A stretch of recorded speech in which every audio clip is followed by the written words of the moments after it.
बिहार की सियासत में एक नया अध्याय लिखने वाली लोक जनशक्ति पार्टी रामविलास पासवान के निधन के बाद दोराहे पर खड़ी थी। जी हां, रामविलास के भाई पशुपति पारस पहले लोकसभा में पार्टी के नेता चुने गए, फिर मोदी कैबिनेट में जगह मिल गई। उधर रामविलास के बेटे चिराग पासवान बिल्कुल अकेले पड़ गए थे। उन्होंने चाचा पशुपति पारस पर दगाबाजी और पार्टी तोड़ने का आरोप भी लगाया था।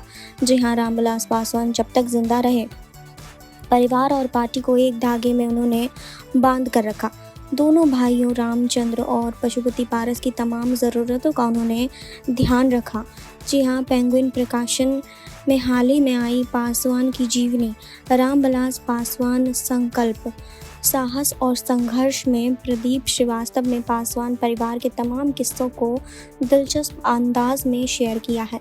रामविलास पासवान जब 7 या 8 साल के थे तभी राजकुमारी देवी से उनकी शादी हो गई थी। हालांकि दोनों के बीच जमीन आसमान का अंतर था। रामविलास का ज़्यादा वक्त शहर में बीता था, जबकि राजकुमारी देवी ठेठ गंवई थी।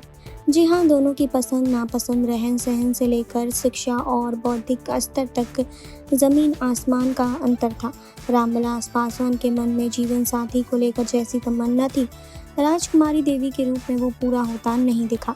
जी हाँ, पासवान की जीवनी में प्रदीप श्रीवास्तव लिखते हैं कि बचपन में हुई ये शादी दोनों के लिए एक बेमेल बंधन था। रामविलास जो कि घर में सबसे बड़े थे, इसीलिए अपनी भावनाओं को किसी से जाहिर नहीं कर सकते थे, लेकिन उन्होंने मन ही मन ये फैसला ले लिया था कि जो उनके साथ हुआ वो अपने दोनों भाइयों के साथ नहीं होने देंगे, चाहे जो हो जाए।